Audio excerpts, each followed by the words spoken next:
저는 이 메모에 대해서 자꾸 제가 얘기를 하면 뭐 변명한다는 소리가 나올까봐 이 메모에 대해서 굳이 얘기하고 싶지 않습니다. 그러나 한 말씀만 드리면 열심히 살았습니다. 열심히 군대 생활했습니다. 그때 생각나는 거 있으면 메모하고 또 썼다가 지웠다가 썼다가 지웠다가 그거 반복하면서 열심히 살았습니다.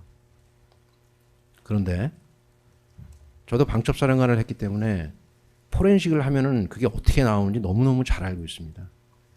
네, 판사님, 지웠던 메모 중에 일부가 조각조각 살아납니다. 그 메모는 전체를 다 포괄하는 것도 아니고 공식적인 보고서도 아니고 제가 쓴 메모 중에 누구한테 보내거나 누구한테 지시하거나 그렇게 한 거 저는 전혀 기억나지 않습니다. 혼자 그냥 끄적끄적거린 겁니다.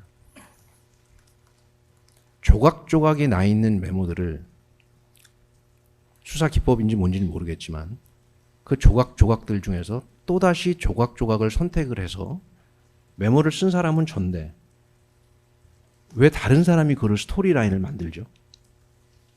난 그걸 꼭 물어보고 싶습니다. 열심히 군대 생활하면서 열심히 산 사람이 그때 생각나는 아이디어를 쓰고 지우고 그거를 다시 포렌식을 해서 그 중에서 조각들을 끄집어내고 그 조각들 중에서 취사 선택을 해서 왜 멋대로 스토리라인을 만듭니까? 제가 자꾸 이 얘기를 길게 하면 제가 변명한다고 할 것 같아서 더 이상 말씀을 안 드리겠습니다만 저는 메모 때문에 아주 곤욕을 치르고 있습니다. 정말로 답답하고 정말로 억울하고 저의 생각과 의도는 전혀 그렇지 않음을 이 자리에서 말씀을 드리면서 메모와 관련된 것은 제 형사재판과 관련돼 있기 때문에 모두 다 증언 거부하니까 더 이상 저한테 물어보지 마십시오. 네, 일단 뭐 질문은 계속 드리겠습니다. 그 증인 말처럼 재판부나 검찰에서 증인의 메모를 오해하지 않게 필요한 부분이 있으면 설명을 해주십시오. 일단 한 가지 말씀드리면 이 제시해드린 메모는 맨 왼쪽 메모 상단에 보면 서 있듯이 활성이라고 되어 있습니다. 삭제된 메모는 아니라는 점을 말씀드리겠습니다. 29항입니다. 그렇게 기술적인 얘기 하지 마십시오. 저도 다 압니다. 네, 29항입니다. 휴대폰, 이 메모를 보면 휴대폰 사무실 자택 주소 확인, 행정망, 경찰망, 건강보험 등이라는 내용이 확인이 됩니다. 이 내용은 포괄형 위반자를 앞서 최우선적으로 검거하기 위해서는 체포 대상자의 휴대폰, 사무실, 자택 주소 등을 행정망, 경찰망, 건강보험 등을 통해 확인해야 된다는 의미를 보이는데 맞습니까? 재판장님, 저는 이 자리에 증인으로 나왔지 제가 피고인으로서 나와 있는 자리가 아니기 때문에 이런 질문은 좀 대단히 부적절하다고 생각합니다. 그럴 때는 아까 말씀하신 것처럼 네, 뭐 형사 사건이랑 관련 있는 문제는 증언 거부하실 수 있습니다. 네, 증언 거부합니다.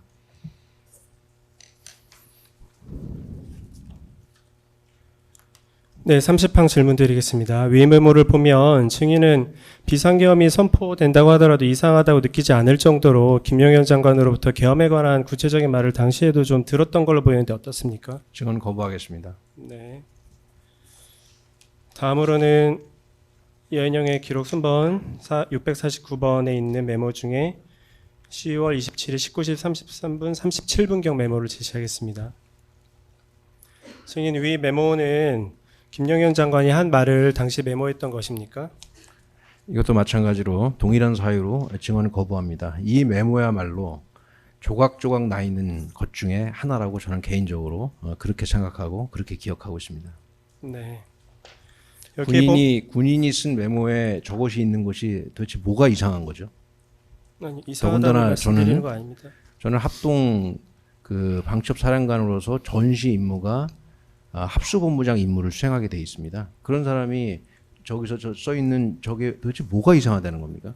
근데 그 조각조각 나 있는 것을 왜 메모를 쓴 사람은 저걸 누구한테 보낸 적도 없고 누구랑 공유한 적도 없는데 그 조각조각의 일부를 가지고 왜 스토리라인을 스스로 만들어서 정말 개인적으로 저는 이 부분이 너무 안타깝고 너무 억울하고 그렇습니다. 그러나 제 형사사건과 관련되어 있기 때문에 이것은 증언 거부하겠습니다. 네. 이 메모를 보면 점령, 출입 통제, 현장 보정, 군 검경 합동 수사라는 내용이 나옵니다. 이것과 관련해서 증인은 군검찰 조사 당시에 이것은 국회가 아니고 선관위 이야기였던 것 같고 선관위 얘기는 전부터 계속 했었다. 이것도 그때 당시에 장관이 전화로 말씀하셨던 내용을 메모한 내용인 것 같다라는 취지로 말씀하셨는데 맞습니까? 증언 거부하겠습니다. 결국 위 메모를 보면 김영현 장관이 이전부터 여러 차례 선관위 부정선거에 대한 수사가 필요하다는 말을 하였던 것으로 보이는데 어떻습니까? 증언 거부하겠습니다. 다음은 2024년 12월 4일경 메모를 제시하겠습니다. 19시 12분 31분경 메모입니다.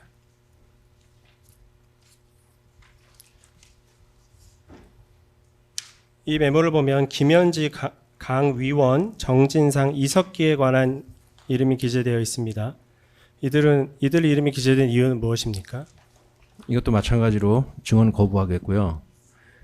제가 한 가지만 말씀드리면 저는 저 강 위원이라는 사람이 강 무슨 뭐 혁신위원 뭐 그런 건 줄 알고 썼는데 이제 들었기 때문에 그렇게 썼죠. 근데 나중에 알고 보니까 저게 진짜 이름이더라고요. 그 정도로 그냥 아무 생각 없이 그냥 받아 적었다가 잠깐 지우고 뭐 그런 거에 불과하다는 말씀을 드린 것입니다.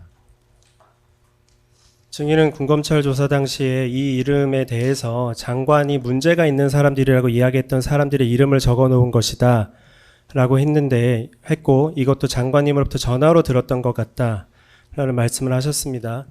그런 사실이 있습니까? 제 재판과 관련된 사항으로 증언 거부하겠습니다.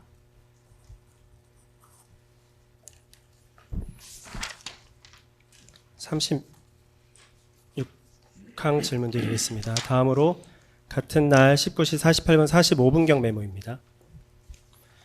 여기 보면 중경 간부 이상이 자발적으로 동조할 수 있도록 조치라고 되어 있습니다. 이 내용은 계엄이 선포되면 중경 간부 이상이 자발적으로 동조할 수 있도록 조치해야 된다는 의미입니까? 검사님, 그런 해석을 우리가 견강부회라 그럽니다. 견강부회. 중경 간부 이상이 자발적으로 동조할 수 있도록 하는 조치가 도대체 왜 계엄이랑 관련이 있다고 얘기를 하는 것인지 전 지금도 이해를 못하겠습니다. 네. 그러면 어떤 것에 관한 메모라는 건가요? 저도 정확히 기억 안 납니다. 그냥 그때 썼다 지웠다 그다음에 아까 처음 말씀드린 것처럼 저게 어떤 전체 메모의 일부인지 저거만 쓴 건지 뭘 보고 쓴 건지 도대체 기억이 안 나는데 그걸 가지고 저거 한 줄만 딱 갖다 놓고 나서 당신 지금 계엄의 중경 간부 이상을 자발적으로 동조할 수 있도록 조치를 해야 된다라고 얘기를 하니 아까 제가 처음에 판사님 말씀드리지 않았습니까? 지금 대한민국 군인 중에 계엄에 동의하는 사람이 세상에 누가 있습니까 지금? 근데 중경 간부 이상이 자발적으로 동조할 수 있도록 무슨 조치를 할 수가 있습니까? 대한민국 군인 중에 중경 간부 이상이 제정신인 사람이 계엄에 동조하는 사람이 있을까요? 평시던 전시던 계엄 훈련을 제가 어떻게 하는지 그 상황을 말씀드리지 않았습니까? 그런데 무슨 저 메모 하나를 보고 중경 간부 이상을 자발적으로 계엄에 동조하도록 만들었다는 그 견강부회와 같은 그 말에 저는 억장이 무너집니다. 증인 박옥수 변호사입니다.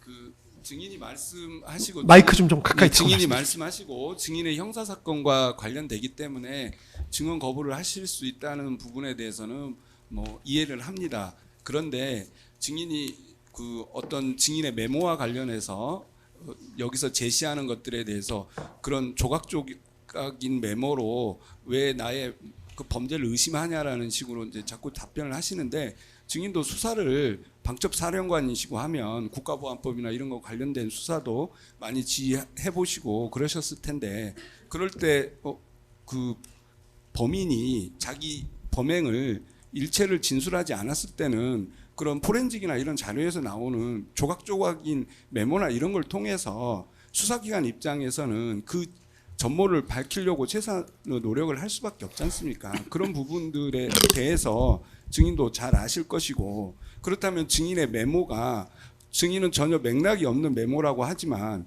지금 이 사건에서 밝혀진 많은 사실들이 있지 않습니까? 증인의 진술과 상관없이 또 증언된 많은 내용들이 있고 밝혀진 그런 사실들이 있지 않습니까? 그리고 이 사건이 맥락이 언제부터 어떠한 이야기들이 있었고 그리고 그것이 12월 3일 비상계엄과 어떻게 연결이 됐는지에 대한 기본적인 그 맥락은 있지 않습니까? 그런 맥락 하에서 그 어떤 시기에 증인의 메모가 나온 것이고 그 증인의 메모에 대해서는 충분히 의심할 수 있는 부분들이 있는 것이고 그 메모 중에 어떤 부분은 분명히 비상계엄과 밀접한 관련이 있을 수도 있고 어떤 경우는 증인의 말대로 정말 군인으로서 군사적인 상황을 기재한 것일 수도 있겠죠. 그렇다면 증인이 그 부분에 대해서 설명을 해 주시는 게 더 맞고 이건 관계가 없다라고 하시면 되지. 그걸 질문하는 어떤 검찰이나